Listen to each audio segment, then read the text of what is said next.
Shalom pemirsa YouTube channel GKIM Hosana, jumpa lagi bersama dengan kami dalam program Kompas Iman, konten pembinaan Hosana bersama saya Ezer Lumika, dan tentunya kami akan membahas isu-isu kekristenan yang tengah hangat dibicarakan dan bagaimana orang Kristen menyikapinya. Telah hadir dua narasumber kami di sini. Silakan Pak, memperkenalkan diri. Saya Hendry. Ya, dan saya Ivan. Ya, kami akan membahas seputar Valentine dan persahabatan. Tepatnya tradisi seputar Valentine dan persahabatan. Begitu ya Bapak-Bapak ya? Ya. Ya, ini bicara Valentine seringkali menjadi hal yang kontroversi di masyarakat begitu, termasuk di gereja begitu. Nah, sebetulnya apa sih tradisi Valentine itu yang orang sebut hari kasih sayang begitu? Dan apakah boleh kita ikut melakukannya begitu? Bagaimana? Mungkin Pak Ivan dulu, silakan Oke, Pak. ya. Tradisi Valentine itu sebenarnya juga dimulai atau dimengerti berasal dari sebuah legenda ya. Legenda artinya sesuatu yang bisa saja pernah ada atau tidak ada begitu. Legenda ini dikisahkan dari seorang yang bernama Valentine atau Valentinus. Dia atau dikenal juga sebutan sebagai Santo Valentinus atau Santo Valentine. Jadi dalam legenda ini diceritakan bahwa seorang kaisar Roma bernama Claudius II dia ini adalah seorang kaisar yang sangat suka perang gitu ya. Jadi dia membutuhkan tentara yang tentunya kuat-kuat. Nah, tapi pada kenyataannya dia sulit menemukan tentara yang kuat. Dia mencari tahu kenapa sih kok pada akhirnya kok tentaranya nggak kuat dan yang kuat justru malah nggak mau ikut perang gitu. Ternyata dicari sebabnya karena tentara yang kuat-kuat ini nggak mau maju berperang karena terbeban dengan keluarganya, nggak mau meninggalkan keluarga atau kekasihnya gitu ya. Sehingga dia akhirnya membuat suatu dekrit, keputusan, suatu perintah bahwa setiap tentara-tentara ini nggak boleh menikah dan tidak boleh bahkan bertunangan juga nggak boleh gitu ya. Nah, Santo Valentine inilah yang tidak setuju dengan apa yang dikatakan oleh Kaisar Claudius. Akhirnya Valentine ini menikahkan seorang pemuda gitu ya dengan pemudi, dan disitulah Kaisar tahu dan menghukum Valentine ini sehingga akhirnya dia dipukul dan dia bahkan juga dipancung gitu ya sehingga pada 14 Februari dikenang sebagai suatu peristiwa, suatu penghargaan atau penghormatan kepada seorang bernama Santo Valentine ini sehingga disebut dengan Hari Valentine.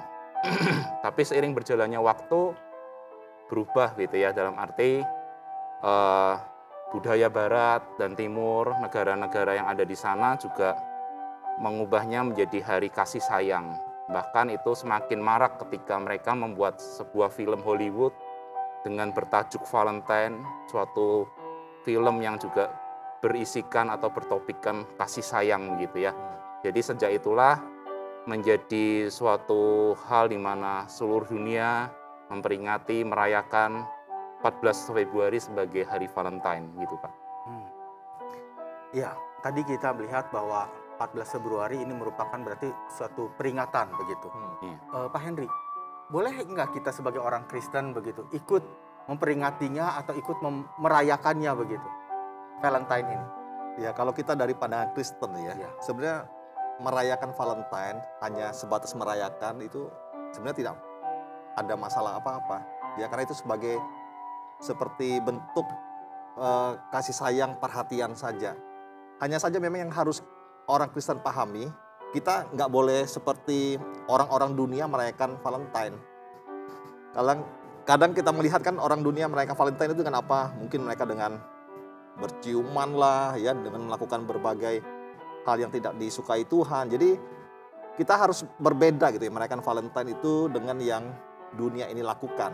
Nah, jadi jangan sampai bentuk wujud kasih sayang itu selalu dimaknai dengan mewujudkan yang romantis, yang bersifat mungkin secara fisik ya. Nah, jadi kan bisa dengan memberi coklat pada umumnya ya, atau memberi ucapan selamat dan mungkin menelpon, termasuk pada orang tua ya mungkin ya. Jadi nggak harus kepada selalu pasangan yang lawan jenis gitu dan secara romantis. Ya, menurut saya seperti itu ya. Ya. Tadi kalau melihat dari sejarahnya juga sebenarnya bukan hal yang salah begitu ya. Iya. Tapi terkadang ada pandangan yang mengatakan bahwa Valentine itu adalah budaya orang Kristen begitu. Setuju dengan pandangan ini, Pak Henry? Kalau kita melihat tradisinya memang itu kan dari Kristen ya. Tapi sebenarnya gereja sendiri tidak menjadikan hari Valentine itu sebagai hari raya orang Kristen. Jadi kalau kita bilang memang secara sejarah tadi seperti yang disampaikan Pak Ivan ya, memang dari seorang bernama Santo Valentine dari Kristen. Tapi gereja sendiri tidak melihat itu sebagai satu hari yang harus gitu dirayakan gereja. Nah, mungkin Pak Ivan bisa mengungkapi ya. Bahkan di tahun 1969 gitu ya. Kalau sebelumnya ya memang itu menjadi budaya Kristen karena hari Valentine atau memperingati Santo Valentine ini dimasukkan di dalam kalender gerejawi di 14 Februari gitu ya. Tetapi setelah dari tahun 1969 disitulah diputuskan oleh orang-orang gereja gitu ya atau bapak-bapak terdahulu kita bahwa tokoh yang diceritakan yaitu Santo Valentine juga mereka masih bingung gitu ya benar-benar ada atau tidak gitu karena itu kan jadi bukan sejarah tetapi legenda dalam pemikiran mereka. Sehingga pada akhirnya 1969 ini diputuskan untuk dikeluarkan daripada kalender gereja. Jadi kalau dibilang itu menjadi budaya Kristen, ya dulu 1969 sebelumnya. Tetapi setelahnya itu jelas dihilangkan gitu. Dan bahkan sekarang kita tahu sendiri bahwa sampai detik ini pun di kalender gerejawi tidak ada 14 Februari menjadi hari peringatan orang Kristen untuk merayakan Valentine. Jadi itulah yang terjadi, tetapi Valentine ini tidak menjadi budaya Kristen selain karena dikeluarkan daripada kalender gerejawi, juga kita tahu bahwa perkembangan budaya atau tradisi Valentine ini kita mengacu bukan lagi kepada Santo Valentine ini tadi, tetapi mengacu kepada kebudayaan Barat dan Timur di mana mereka menjadikan film Hollywood yang tadi itu menjadi suatu momen di mana mereka menganggap 14 Februari menjadi hari kasih sayang bagi mereka. Jadi sudah tidak ada sangkut pautnya dengan budaya Kristen gitu. Ya, jadi sebenarnya mau merayakan Valentine itu sah-sah saja. Iya. Tadi Pak Henry juga mengatakan ada batasan-batasan tertentu. Ternyata bukan hanya kepada sepasang kekasih, tetapi bisa kepada orang tua begitu ya, kepada teman begitu ya. Ya, ini kalau kita bicara terkait persahabatan begitu ya. Kita bicara bukan hanya di Valentine begitu. Ini jika kita bersahabat erat begitu dengan orang-orang yang kita katakan saja menyimpang dari ajaran Alkitab begitu ya. Seperti misalnya kita bersahabat dengan LGBT begitu ya. Lalu ada juga mungkin bersahabat dengan pekerja seks komersial begitu. Itu mungkin Alkitab memandang bahwa itu salah. Lalu bagaimana kita sebagai orang Kristen yang memiliki persahabatan dengan orang-orang semacam itu begitu? Bagaimana Pak Ivan mungkin? Silakan. Oke, ya. Saya akan memberikan jawaban, tapi mari kita coba melihat dari Lukas pasal yang 15. Lukas pasal yang ke-15 ayat 1 sampai ayat yang ke-10. Ya, saya akan membacakan bagi setiap kita. Para pemungut cukai dan orang-orang berdosa biasanya datang kepada Yesus untuk mendengarkan Dia. Maka bersungut-sungutlah orang-orang Farisi dan ahli-ahli Taurat, katanya. Ia menerima orang-orang berdosa dan makan bersama-sama dengan mereka. Lalu ia mengatakan perumpamaan ini kepada mereka. Siapakah di antara kamu yang mempunyai 100 ekor domba, dan jikalau ia kehilangan seekor di antaranya, tidak meninggalkan yang 99 ekor di padang gurun, dan pergi mencari yang sesat itu sampai ia menemukannya. Dan kalau ia telah menemukannya, ia meletakkannya di atas bahunya dengan gembira. Dan setibanya di rumah, ia memanggil sahabat-sahabat dan tetangga-tetangga serta berkata kepada mereka, "Bersukacitalah bersama-sama dengan aku, sebab dombaku yang hilang itu telah kutemukan. Aku berkata kepadamu, demikian juga akan ada sukacita di surga, karena satu orang berdosa yang bertobat, lebih daripada sukacita karena 99 orang yang benar, yang tidak memerlukan pertobatan." Jadi melalui perikop yang tadi kita baca, kita menemukan suatu keteladanan daripada Yesus itu sendiri. Yesus tidak memilih untuk bergaul hanya kepada orang-orang Farisi atau tokoh-tokoh agama ketika itu. Tetapi Yesus juga bergaul, dia bersahabat, bahkan dikatakan makan bersama dengan orang-orang yang ketika itu dikatakan sebagai pendosa, orang-orang yang berdosa. Yesus bersahabat dengan mereka, tetapi Yesus tidak menjadi seperti mereka. Nah, ini yang menarik ya. Orang kalau dalam kehidupan sekarang di dunia yang seperti ini gitu ya, orang seringkali bergaul dan justru terpengaruh untuk menjadi buruk. Nah, kalau itu tentu tidak boleh gitu. Tetapi kalau kita tahu bahwa tujuan kita bersahabat adalah menjangkau mereka, memenangkan hati mereka, tentu tidak ada menjadi kesalahan. Karena itu memang sebagai orang Kristen kita harus memenangkan jiwa-jiwa orang-orang yang sedang tersesat gitu ya. Itu menurut saya. Ya. Pak Hendri mungkin mau menambahkan, Pak? Ya, memang kita membaca ya dalam Alkitab ada nas itu ya. Jadi kita seperti sudah dijelaskan Pak Ivan, kita tidak boleh juga sampai menganggap orang-orang yang dalam tanda kutip berdosa itu sebagai harus kita jauhi atau kita musuhin ya. Karena Yesus sendiri menerima mereka. Nah, cuman saya ingin menambahkan bahwa pada saat kita berteman dengan mereka atau bersahabat dengan mereka, itu kita harus menyadari akan kapasitas kita masing-masing ya. Jadi mungkin kalau kita ini belum cukup dewasa atau kita merasa belum cukup kuat untuk tidak terlibat dengan perilaku mereka atau gaya hidup mereka, ya lebih baik kita agak membatasi diri. Ya. Kenapa? Karena setiap orang berbeda-beda. Mungkin misalnya ya ada kita bilang penginjil atau misionaris memang melayani orang-orang yang demikian ya. Nah, mereka mungkin bisa bersahabat karena mereka juga bisa menjaga diri supaya tidak tergoda atau jatuh dalam dosa-dosa yang orang-orang mereka layani. Tapi terkadang ada orang-orang yang biasa karena bersahabat, ya karena bersahabat kan dekat tentu ya. Ada kedekatan, berbagi hidup dan sama-sama cocok. Nah, kalau kurang kedewasaan dan tidak bisa membatasi diri, menjaga diri, saya khawatirnya bisa malah terjerumus ikut-ikutan ya dengan gaya hidup sahabatnya. Jadi kita bersahabat dengan semua orang ya, tapi kita pun harus mengerti ya, ada bagaimana batasan kemampuan kita untuk bergaul sama mereka.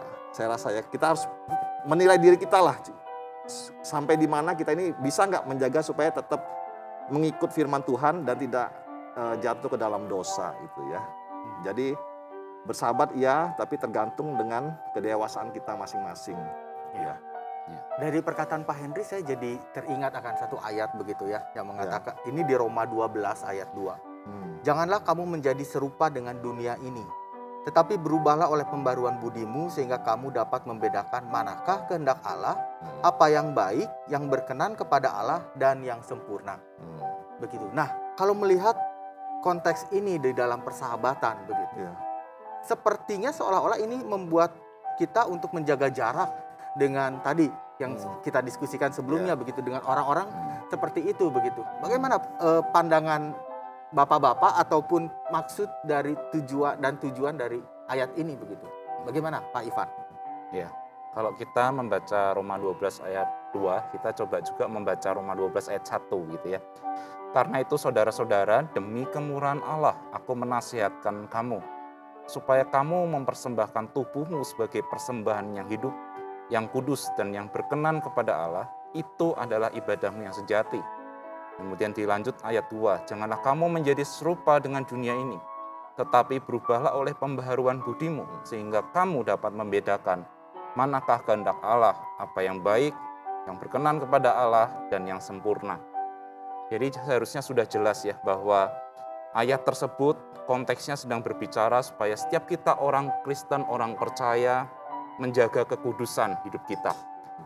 Yang artinya kita sudah dipanggil keluar dari kehidupan gelap dosa kita menjadi orang yang sudah dimenangkan, dikuduskan gitu ya. Dengan kata lain kita harus menjaga kekudusan hidup kita. Tetapi bukan berarti kemudian kita mengasingkan diri kita untuk tidak bergaul dengan siapapun. Jadi yang dimaksud dengan hendaklah kamu tidak serupa dengan dunia ini artinya kita tetap menjaga kekudusan hidup kita. Di dalam ruang lingkup kita yang ada di dunia tentu banyak sekali cobaan gitu ya. Kita juga tidak boleh terus kemudian menjauhi semua orang karena kita merasa kita sudah kudus sendiri. Jadi kita tetap bergaul dengan semua orang, tetapi satu lagi yang tadi ditekankan adalah kita tidak boleh terpengaruh. Kita tidak boleh jatuh dalam dosa yang orang lain lakukan, itu sih. Kalau menurut Pak Henry gimana Pak? Ada yang mau ditambahkan? Ya sama lah ya. Roma 12 ayat 1 dan 2. Pak Ivan sudah menjelaskannya dengan baik ya. Saya setuju dengan itu. Ya, pemirsa YouTube channel GKI Hosana, ini diskusi yang cukup menarik, tapi waktu kita terbatas begitu. Kalau boleh sedikit saya simpulkan terkait Valentine dan juga persahabatan. Valentine boleh saja Bapak Ibu atau jemaat merayakannya begitu ya, tapi dengan batasan-batasan tertentu. Dan kita harus tahu makna yang sesungguhnya begitu dari Valentine itu sendiri.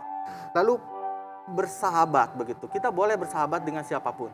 Kita menjadi meneladani Tuhan Yesus, tetapi ingat juga bahwa kita punya kapasitas begitu ya Bapak-bapak ya. Kita punya tahu diri begitu. Di mana kita kuat? Jangan sampai kita mencobai diri untuk mengajak seseorang kepada Kristus, tetapi malah kita sendiri yang jatuh begitu ya Pak ya. Ya.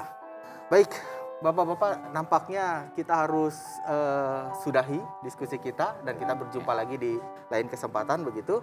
Saya Ezer Lumika, Pak Henry dan juga Pak Ivan undur diri dari Kompas Iman untuk edisi tradisi seputar Valentine dan persahabatan. Kita jumpa lagi di lain kesempatan. Jangan lupa like dan subscribe YouTube channel GKI Hosana. Shalom. Shalom.